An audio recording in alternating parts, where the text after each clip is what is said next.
కందిపప్పు వేసి పొయ్యి మీద పప్పుచారు పెడదామని కందిపప్పు వేసాను అనమాట. కందిపప్పు కొంచెం వేసి కడిగి శుభ్రంగా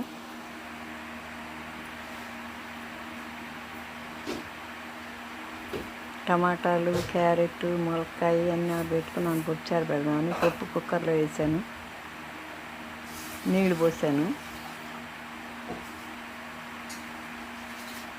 కడిగేసి నీళ్ళు ఉంచేద్దామని చెప్పి వేరే టపాలు ఒకటి ఉంటే అక్కడ దాంట్లో ఉంచేసాను.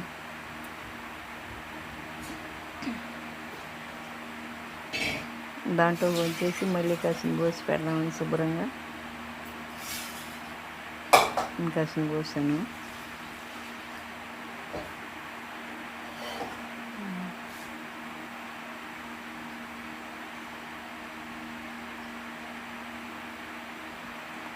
కడిగేసి శుభ్రంగా పొయ్యి మీద పెట్టేసి తర్వాత ఈ ముక్కలు కోసుకున్నాను అంతా క్లీన్ చేస్తున్నాను. పప్పు కుక్కర్ పెట్టేసి వేసాను పొయ్యి మీద. ఇంకా అన్ని వరుసలు కోసుకుందామని శుభ్రంగా క్లీన్ చేసి బండ అక్కడ పెట్టుకున్నాను. అన్ని ముక్కలు కోసుకుందామని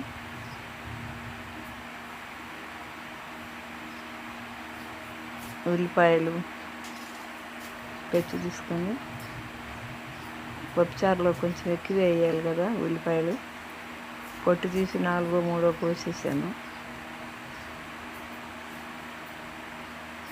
క్యారెట్ కూడా వేసుకోవచ్చు కదా, కొంచెం ముక్కలు ఎక్కువ వేయమంటాడు కదా అయినని క్యారెట్ కూడా కోసాను ముక్కలు. అన్నీ 4 పక్షాలుగా కోసేసానండి ఉల్లిపాయలు, మరీ సన్నగా దొరకకుండా 4 ముక్కలుగా కోసేసుకున్నాను ఉల్లిపాయలు. శుభ్రంగా పెచ్చు తీసి నీళ్ళల్లో నానేసి, బాగా ఊడొస్తుంది నీళ్ళలో నానేటప్పటికి. ఒక్కోసారి ఎందుకో రాదు, ఒక్కోసారి బాగానే వస్తుంది.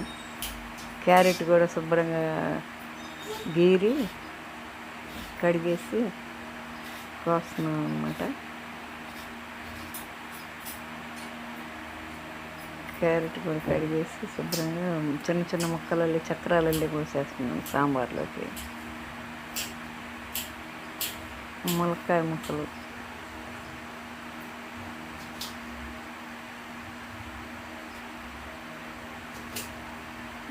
ములక్కాయ ఉంటేనే సాంబార్ రుచిగా వస్తుందండి, ఆ వాసనతోనే తినచ్చు. ఏం తీసేసి శుభ్రంగా చిన్న చిన్న ముక్కలు కోసాను ములక్కాయ కూడా. ములక్కాయలు, టమాటా, క్యారెట్, ఉల్లిపాయ, పచ్చిమిరపకాయలు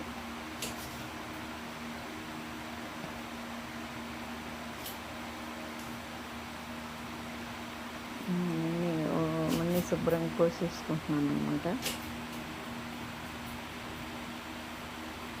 పీసులు తీసేసాను కోసి. అట్లా మొత్తం కోసుకున్నాను అన్నమాట.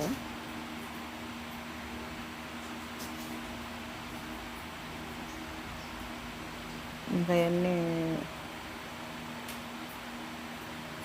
గోమలకాయ చీలికలుగా కోసేసుకున్నాను.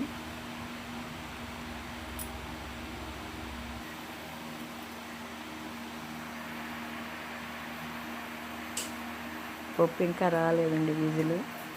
ఈలోపు ఈ కోసుకోవటం అయిపోయింది, ముక్కలు కోసుకోవటం.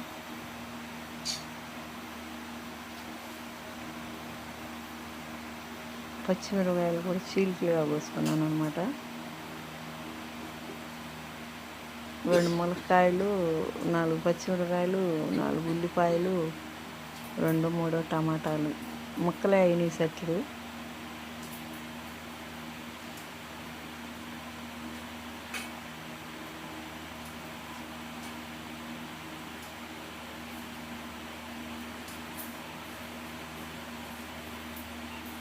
దాన్ని కోసేసుకున్నాను. ఇట్లా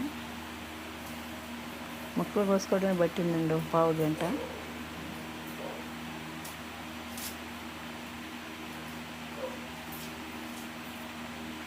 ఉల్లిపాయలు కూడా ఎక్కువ వేసాను అనమాట. మాకు అసలు మామూలుగానే ఉల్లిపాయలు ఖర్చు ఎక్కువేనండి. చాలా పడతాయి.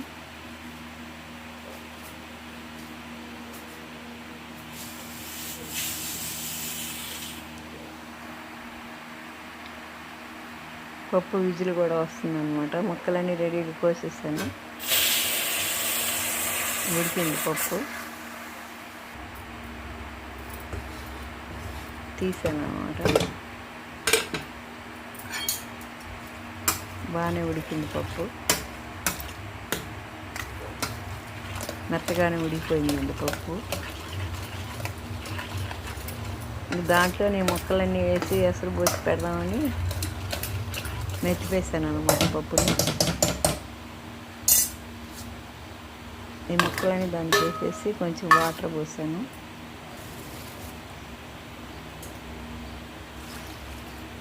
ఇంకొంచెం పోసి పసుపు,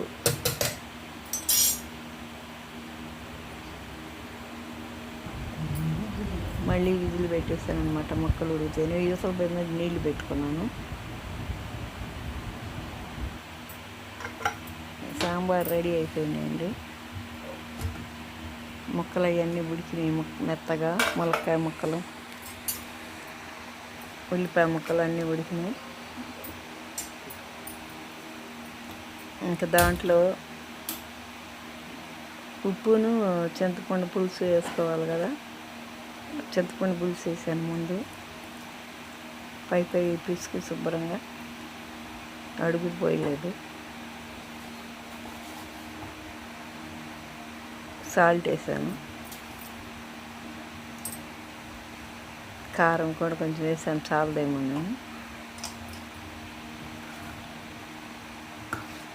ఇంక పప్పుచారు రెడీ అయ్యన్నమాట. యువతల పొయ్యి మీద ముట్టించుకొని తిరగమాత పెట్టుకున్నాను అనమాట. నేతితో వేద్దాంలే బాగుంటాయి సాంబారు.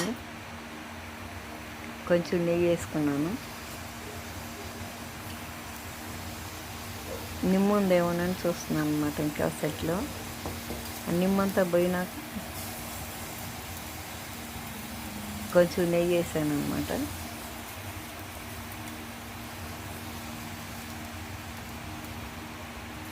నేతితో తిరగమాత బాగుంటాయండి, వాసన కూడా. అందుకని ఆవాలు, జీలకర్ర, చిన్నులపాయలు, కరివేపాకు వేసాను. అవి కొంచెం వేగనిచ్చి కరివేపాకు కూడా వేసేసాను అనమాట. సెగ బాగా ఉండి తొందరగా కాలిపోతుందండి. కరివేపాకు కూడా వేసేసాను. బాగా వేగింది తిరగమాత. తీసి ఆకులు కుక్కర్లో పోసేసాను. మాడిపోద్దని కట్టేసి తీసేసాను అనమాట. స్టవ్ పెద్ద మంట వస్తుంది యువతలది. దాంట్లో పోసేసాను. పప్పుచారు రెడీ అయిపోయినాయి అన్నమాట.